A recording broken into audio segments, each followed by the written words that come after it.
বিধানসভা নিয়ে লবি ও সাতরামনগর বিধানসভা কেন্দ্র নিকতাল চংজাক এমএলএ দীপক মজুমদার নি সুমাই তাংমানি পান্ডা সংসদা খাসরাং সালো অশানি পান্ডাও ফাই মানজাকা হাসিনি মন্ত্রী অকরা ডক্টর মানিক সাহা বিধানসভা নি speaker Biswabandhu Sen deputy speaker লক্ষ্য ইত্যাদি বক্তব্য রাও। খুবই আনন্দের বিষয়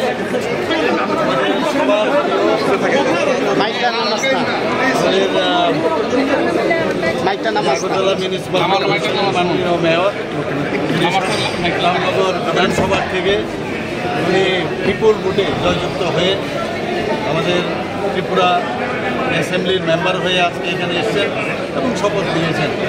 আমি সর্বপ্রথম ওনাকে আপনারা সবাই দেখেছেন ভোট নেওয়ার পরে সবাই গম্ভীরকে এখানে পড়েছেন।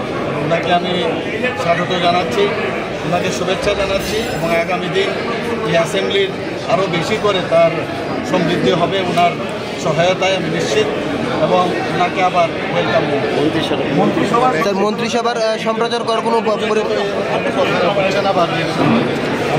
Thank you. धन्यवाद दे रहा हूँ मैं रामनगरवासी को जो लोग मेरे उनके विधानसभा में भेजा है।